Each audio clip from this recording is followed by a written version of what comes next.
ሄርሜላ በአዲስ ነገር ተከስታለች። እኔ ውለታ አረሳም በቀል እንኳን ቢሆን በታማኝነት እመልሳለሁኝ ብላ የጩልሌ ያሞራ ምልክት አድርጋ ፖስት አድርጋለች። ሙሉ መረጃውን የማቀርብላችሁ ይሆናል። እስከ ቪዲዮ ፍጻሜ አብራችሁን ቆዩ።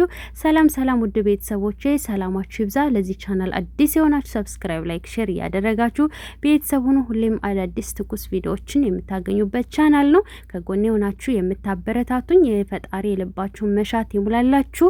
በየሄዳችሁበት ፈጣሪ ከተላችሁ በሰላም ለሀገራችሁ ያብቃችሁ። እናም በነገራችን ላይ ይሄንን አባባል ከዚህ በፊት ያለችው ሩታ ናት ማለት ነው።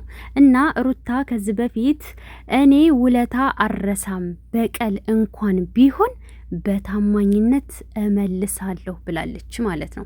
ዛሬም እንግዲህ ያለችውን ታውቃላችሁ። በቀል ኤክስፓየርድ አያደርግም፣ እያንዳንዳችሁ መጣላችኋለሁ ብላለች ማለት ነው። ሲቀጥል ደግሞ በቀል የፈጣሪ ነው እንዴት አታምኝም እንዴ ያላችሁ አላችሁ። በነገራችን ላይ በቀል የሚመከር ነገር አይደለም፣ ግን ደግሞ እንዳልኳችሁ ሁሉን እንዳመጣጡ ነው የምትሸኙት። በቀል የሚመለስለት አለ፣ ለፈጣሪ የምትሰጡትም አለ ማለት ነው። ሁሌ ሰው ልጅ እየተበደለ መቼስ አይቀጥልም። እሱን ወደ ጎን ተውትና ይህንን ፖስት ያደረገችው ሩታ ነበረች ከዚህ በፊት። ዛሬ ደግሞ ይህንኑ እየደጋገሙ ፖስት እያደረጉት ነው ማለት ነው። ሲቀጥል ከዚህ በፊት አሁን አቤላ ራሱ ምን ነበር ያለው? አህያ ምንጊዜም የጅብ ናት ብላ ሩታ ፖስት አድርጋ መልሶ እሱም ፖስት አደረገና ከዛ አያቶቻችን ሲሉት የነበረ ነው። እኔ ኮፒ አድርጌ አይደለም አለ ማለት ነው። አያቶቻችን ሌላ ያሉት አባባል የለም አለ። ስለዚህ እሱ ማድረግ ይችል ነበረ ማለት ነው።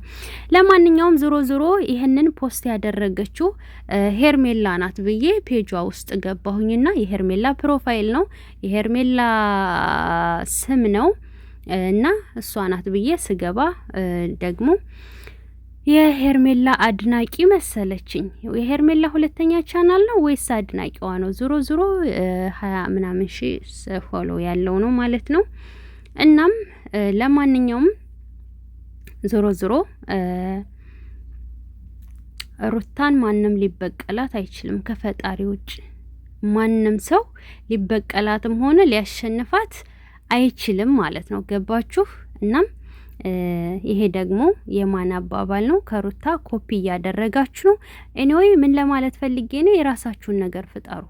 የራሳችሁን አባባል የአያቶቻችንም ሆነ የቅማንቶቻችን እያመጣችሁ ፖስት አድርጉ እንጂ ሁሌ ከሷ ኮፒ ማድረግ አስፈላጊ አይደለም ማለት ነው። ይኸው ዛሬ ራሱ ብትቀር ምንድነው እያላችሁ ያላችሁ? ልክ በቀል እሷ አብርሽን እበቀላለሁ እንዳለች ሁሉ እሱን አላለችም። ያልተጻፈ ነገር አታንብቡ፣ ያልተፖሰተ ነገር አታንብቡ ማለት ነው።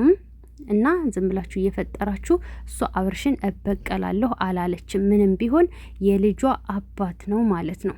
እና ሙዶችዬ ለማንኛውም በቀጣይ ቪዲዮ እንገናኛለን። ሩታስ ምን ሆና ነው የቀረችው የሚለውን ቪዲዮ ሰራላችኋለሁ። እስከዛው ድረስ ሰላም ቆዩልኝ።